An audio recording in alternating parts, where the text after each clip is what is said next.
Benjamin Alford, thank you, mate, for your super chat. Said, spent nothing, no new contract, no nothing. It's not even been fun today. Top 4, love-a-thon business. Exactly, mate. And that's exactly how I feel right now. Disgusted. Disgusted that after another window of failure, that we're trying to spin this somehow into a win. Let me tell you how I take it. This is how I see it. I view it that Liverpool have sent Stefan Bajcetic on loan over to Salzburg in the hope that he comes good, comes back and solves the number 6 position in the future. Now, you might argue that there's nothing wrong with that. And in some context, fair enough. But it's another year that goes by, another season that goes by, where we're having to hope that things go right rather than doing our best to make sure that things go right. We have to once again hope we don't pick up injuries at centre back. Because right now, Nat Phillips could be closing in on a loan to Derby, which would mean we have 4 fit senior centre backs, one of whom we don't usually even play at centre back anymore in Joe Gomez, as he plays in a full back position. So how have we strengthened? How are we in a better position than when we went into this window? We've gotten rid of Sepp van den Berg, who could have been a 5th option, and in itself that deal is very good business. We've gotten rid of Nat Phillips if he goes on loan. He's already gone, so it's done. So now we've got 4. Kanade is injury prone, to say the least. Virgil has had a very good year. Kwanzaa is a young, inexperienced centre-back making his way. And Joe Gomez, we don't even play at centre-back half the time when he's available. So how have we strengthened? How have we improved in this window? We haven't. We've once again been manipulated into believing that there is some master plan that us tickos can't comprehend. I don't have another season to just continue to waste away watching others pick up trophies while we hope that our youngsters that are gone out on loan develop, and hope that after that they aren't just sold like Bobby Clark, who was another promising youngster who we were told Liverpool had a bright future for. Now he's over at Red Bull Salzburg as a Salzburg player permanently. Make that make sense. Harry Klein, how are you, Harry? Said, praying Edwards has masterclass stats for Bajcetic.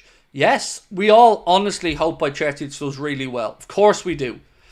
But I can't help but feel that they're willing to write off a year while he hopefully becomes the player we all believe he can be, and then that solves the problem. They haven't been proactive, in my opinion, trying to solve the problem. And again, I love Stefan Bajcetic. I've praised the kid never-endingly, talked about what a great signing it was, talked about how I believe in him, and I still do. And I completely understand the loan to Salzburg. He needs to get minutes. I think it's the right decision. But it's inexcusable to once again not fill the main area of weakness that we had before the window opened. You can try to tell me about Endo, but I will absolutely tell you without any hesitation that Arne Slot doesn't rate Endo in that position. That Arne Slot doesn't think he's good enough to play week in and week out, or he'd be playing. Actually, Arne Slot was speaking a little bit about Stefan Bajcetic, and I just want to read you out some of what he had to say. Speaking about Bajcetic going on loan to Salzburg, he said, he's a very important player for Liverpool after he completes his loan move to Salzburg. I hope it'll be a big year for him because he's a very talented player and I think he'll become a very important player for us. But only if he gets playing time now. He could have playing time over here, but we've got 6 or 7 very good midfielders. So his playing time here will always be more limited than we expect him to play at Salzburg. So for him and us, we think it's best for him to play at the moment instead of maybe playing a few times and then being on the bench for a long time again. It's very difficult to keep a player fit who's been out for 15 months when you can only play him once in a while. So this is for the long term. Again, this club has been smart, in my opinion, for not only looking for the shorter term but also for the longer term. It's a smart decision, at least in our opinion, to let him go somewhere where he will hopefully play a lot of games. Then, for next season, we'll have a player, if he fulfills his potential, could definitely play for us in the future. So, let me unpack a little bit of that. I agree with many of the points Arne Slot made. I agree about that being a good loan move for Stefan. I agree about him needing game time for his development and him not being probably able to get enough of that here. I've no problems with that. But it feels very much like this is again a look to the future where Stefan might come good and might solve a problem. But in the meantime, we're ill prepared for another season. Well, we hope that a talented young player develops into the player we hope that he can become. A lot of hope and faith going there. And another season without that number 6.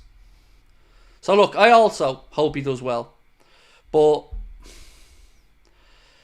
I feel like we're already getting prepared here for a lack of a number 6 down the future as well. Josh Williams said about Stefan Bajcetic's loan, he thrives under Linders, comes back looking good next summer, and Liverpool decide he's their new 6. It's already written. I believe that as well. I believe exactly that.